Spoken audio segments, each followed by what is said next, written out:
आते तो जिस सदन में हम बैठे हैं, ये पार्लियामेंट बिल्डिंग, इसको भी क्लेम किया जा रहा था। पूरे देश में आज जहां देखो सिर्फ वक्फ बिल की चर्चा हो रही है। पान की दुकान से लेकर चाय के होटल तक, सैलून से लेकर बड़े बड़े दफ्तरों में आज इसी बात पर बहस छिड़ी है कि ये वक्फ संशोधन बिल क्यों लाया गया है। तो दूसरी बहस ये है कि इस कानून का क्या असर होगा। प्रस्ताव के बहुमत प्रस्ताव के पक्ष में है। सरकार कहती है पूरी दुनिया में सबसे ज्यादा वक्फ के पास करीब 9 लाख एकड़ जमीन है, बावजूद इसके मुसलमानों की एक बड़ी आबादी गरीब है। सरकार ने संसद में बताया कि वक्फ बोर्ड के प्रबंधन और देखरेख में भ्रष्टाचार की बहुत शिकायतें मिल रही है और वक्फ के ट्रिब्यूनल में 40,950 से ज्यादा मामले लंबित हैं। ऊपर से वक्फ बोर्ड में कहीं भी पसमानदा मुसलमानों और महिलाओं का प्रतिनिधित्व नहीं है और वक्फ बोर्ड में सबसे बड़ी खामी ये है कि वक्फ बोर्ड के लोग देश के कानून से ऊपर वक्फ कानून को रखने की कोशिश करते हैं, जो गलत है। एक जमाने में यहाँ मेरा बाप दादा या उस जमाने में ये जमीन को ऐसा इस्तेमाल करता था। अगर कोई बोल देता है, अगर वक्फ बोर्ड कहने पर उस जमीन को, उस जगह को वक्फ डिक्लेयर कर देता है, तो ये कैसे हम मान सकता है। कोई प्रमाणित रूप से अगर कहे कि ये उस समय वक्फ के लिए इस्तेमाल किया गया था, सर्टिफिकेट दिखाइए, कोई डॉक्यूमेंट दिखाइए, तो फिर इसको वक्फ डिक्लेयर किया जा सकता है। कहने पर, आप क्लेम करने पर इसको डिक्लेयर करेंगे, आप कैसे मान्यता दे सकते हैं। इसका कोई धर्म का बात ही नहीं है। सरकार कहती है वक्फ बिल का मकसद वक्फ को समावेशी बनाना और उसमें पारदर्शिता लाने का है, लेकिन विपक्षी दल कहते हैं सरकार झूठ बोल रही है। लेकिन आज एक बार फिर कांग्रेस देश को और देश में भ्रम फैलाने का प्रयास कर रही है। एक और तो वो हाथ में एक लाल सी किताब लेकर चलते हैं जो कहने के लिए संविधान है, लेकिन संविधान नहीं है। अगर संविधान की आप इस कॉपी को देखेंगे तो आपको एहसास होगा कि बाबा साहब अम्बेडकर का सपना था कि एक देश में तो एक ही संविधान रहेगा। आपने एक देश में 2 विधान बनाने का काम किया है। आपको तय करना है संविधान के साथ रहना है कि वक्फ के साथ रहना है, वक्फ के साथ रहना है कि संविधान के साथ रहना है, आपको तय करना पड़ेगा। ये बिल आज इस संविधान के इस जो मूल जो ढांचा है उस पर आक्रमण है और इनकी जो पूरा जो भाषण था वो हमारे संविधान के इस मौलिक अधिकार पर, हमारे संघीय ढांचे पर एक आक्रमण था। आप अल्पसंख्यकों के प्रति अपनी संवेदना जताते हैं। मैं पूछना चाहता हूं कि आपके लोकसभा में कितने एमपीज अल्पसंख्यक हैं, पहले उसका विवरण दीजिए। बड़ा सवाल ये है कि वक्फ बिल का जब देश भर की तमाम मुस्लिम समर्थन कर रहे हैं, मिठाइयां बांट रहे हैं, तो फिर विपक्ष और कुछ मुस्लिम संगठनों को इस वक्फ बिल से ऐतराज क्यों है। दरअसल सियासत को ऐतराज है कि वक्फ कानून में संशोधन करके मुसलमानों को डराने और हिंदुओं को खुश करने की कोशिश हो रही है। तो all India Muslim personal law board समेत कई मुस्लिम संगठनों को इस बात से ऐतराज है कि नए कानून से वक्फ की संपत्तियों पर कब्जे की कोशिश की जाएगी। वक्फ संशोधन बिल का विरोध करने वाले लोगों की कुछ शिकायतें ये भी हैं कि नए कानून में वक्फ बाय यूजर का प्रावधान खत्म किया गया है। नया वक्फ कानून कलेक्टर को संपत्ति के सर्वे के अधिकार देता है। वक्फ ट्रिब्यूनल के फैसलों को अब हाईकोर्ट में चुनौती दी जा सकती है और सबसे बड़ी बात है कि वक्फ संशोधन बिल पास होने के बाद वक्फ बोर्ड अब किसी भी संपत्ति को वक्फ संपत्ति घोषित नहीं कर पाएगा। जब आर्टिकल 26 से मेरा सोर्स है तो आप सेंट्रल वक्फ काउंसिल में 22 में से 10-11 आप नॉन मुस्लिम को बना सकते हैं। रिलीजन न्यूट्रल आपने कह दिया और आप बनाएंगे। क्यों बनाएंगे आप? स्टेट वक्फ बोर्ड में 7 नॉन मुस्लिम होंगे और 4 मुसलमान क्यों होंगे? क्योंकि आप लॉ में 95 में डायरेक्ट मैनेजमेंट में ले सकते हैं 5 साल के लिए। आप वक्फ यूजर को आप कलेक्ट डिस्ट्रिक्ट ऑफिसर बोलेगा ये वक्फ की प्रॉपर्टी नहीं है, तो वो वक्फ बोर्ड खामोश बैठ जाएगा। सरकार की दलील है कि देश में 1954 में बने कानून और तमाम संशोधनों के बाद 1995 और 2013 में बने कानून को ही प्रभावी बनाकर वक्फ की संपत्तियों की समुचित देखरेख का प्रावधान नए कानून में किया गया है।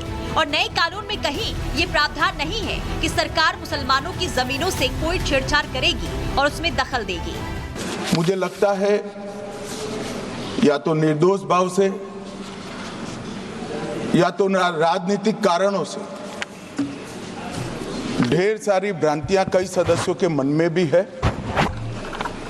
और कई सारी भ्रांतियां सदन के माध्यम से, आपके माध्यम से पूरे देश भर में फैलाने का प्रयास भी हो रहा है।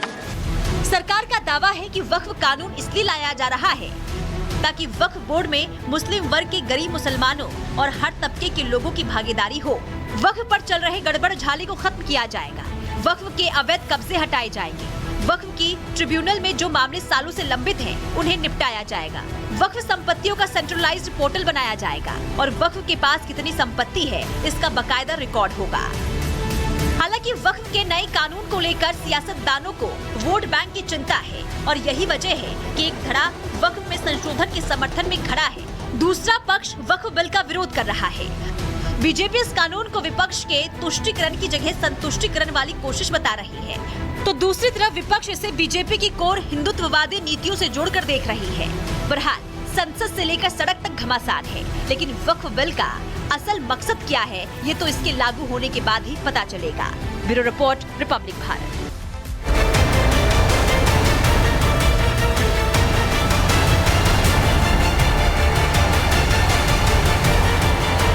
अगर आज हम ये संशोधन लेके नहीं आते तो जिस सदन में हम बैठे हैं, ये पार्लियामेंट बिल्डिंग, इसको भी क्लेम किया जा रहा था। पूरे देश में आज जहां देखो सिर्फ वक्फ बिल की चर्चा हो रही है। पान की दुकान से लेकर चाय के होटल तक, सैलून से लेकर बड़े बड़े दफ्तरों में आज इसी बात पर बहस छिड़ी है कि ये वक्फ संशोधन बिल क्यों लाया गया है। तो दूसरी बहस ये है कि इस कानून का क्या असर होगा।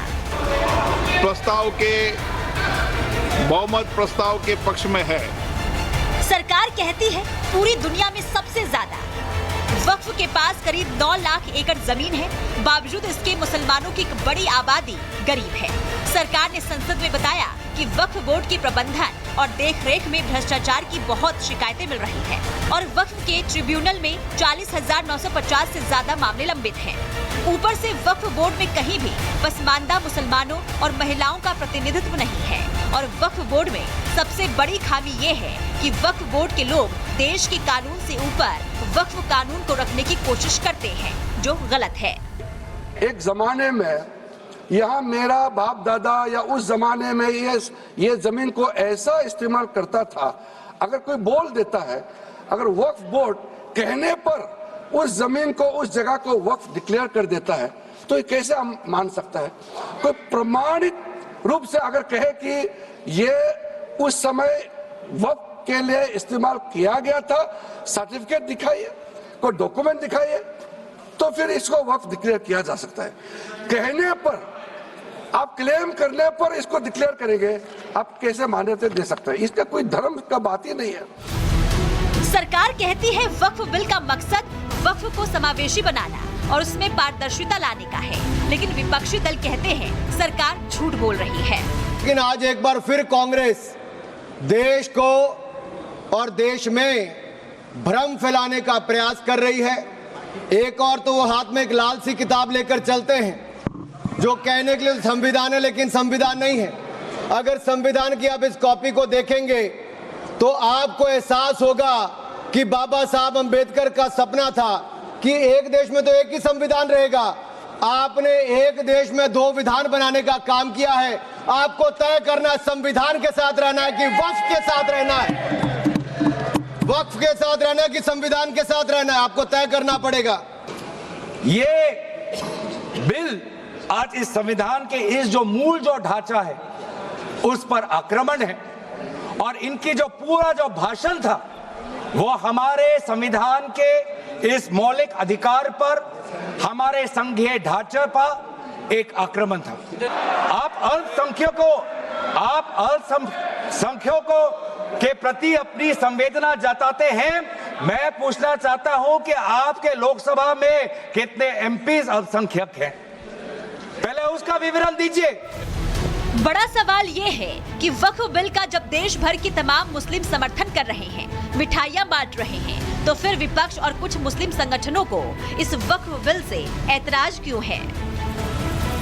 दरअसल सियासत को ऐतराज है कि वक्फ कानून में संशोधन करके मुसलमानों को डराने और हिंदुओं को खुश करने की कोशिश हो रही है। तो all India Muslim personal law board समेत कई मुस्लिम संगठनों को इस बात से ऐतराज है कि नए कानून से वक्फ की संपत्तियों पर कब्जे की कोशिश की जाएगी। वक्फ संशोधन बिल का विरोध करने वाले लोगों की कुछ शिकायतें ये भी हैं कि नए कानून में वक्फ बाय यूजर का प्रावधान खत्म किया गया है। नया वक्फ कानून कलेक्टर को संपत्ति के सर्वे के अधिकार देता है। वक्फ ट्रिब्यूनल के फैसलों को अब हाईकोर्ट में चुनौती दी जा सकती है। और सबसे बड़ी बात है कि वक्फ संशोधन बिल पास होने के बाद वक्फ बोर्ड अब किसी भी संपत्ति को वक्फ संपत्ति घोषित नहीं कर पाएगा। जब आर्टिकल 26 से मेरा सोर्स है, तो आप सेंट्रल वक्फ काउंसिल में 22 में से 10-11 आप नॉन मुस्लिम को बना सकते हैं। रिलीजन न्यूट्रल आपने कह दिया, और आप बनाएंगे। क्यों बनाएंगे? आप स्टेट वक्फ बोर्ड में 7 नॉन मुस्लिम होंगे और 4 मुसलमान। क्यों होंगे? क्योंकि आप लॉ में 95 में डायरेक्ट मैनेजमेंट में ले सकते हैं 5 साल के लिए। आप वक्फ बाय यूजर को आप कलेक्ट डिस्ट्रिक्ट ऑफिसर बोलेगा ये वक्फ की प्रॉपर्टी नहीं है, तो वो वक्फ बोर्ड खामोश बैठ जाएगा। सरकार की दलील है कि देश में 1954 में बने कानून और तमाम संशोधनों के बाद 1995 और 2013 में बने कानून को ही प्रभावी बनाकर वक्फ की संपत्तियों की समुचित देखरेख का प्रावधान नए कानून में किया गया है। और नए कानून में कहीं ये प्रावधान नहीं है कि सरकार मुसलमानों की जमीनों से कोई छेड़छाड़ करेगी और उसमें दखल देगी। मुझे लगता है या तो निर्दोष भाव से या तो राजनीतिक कारणों से ढेर सारी भ्रांतियां कई सदस्यों के मन में भी है, और कई सारी भ्रांतियां सदन के माध्यम से, आपके माध्यम से पूरे देश भर में फैलाने का प्रयास भी हो रहा है। सरकार का दावा है कि वक्फ कानून इसलिए लाया जा रहा है ताकि वक्फ बोर्ड में मुस्लिम वर्ग के गरीब मुसलमानों और हर तबके के लोगों की भागीदारी हो।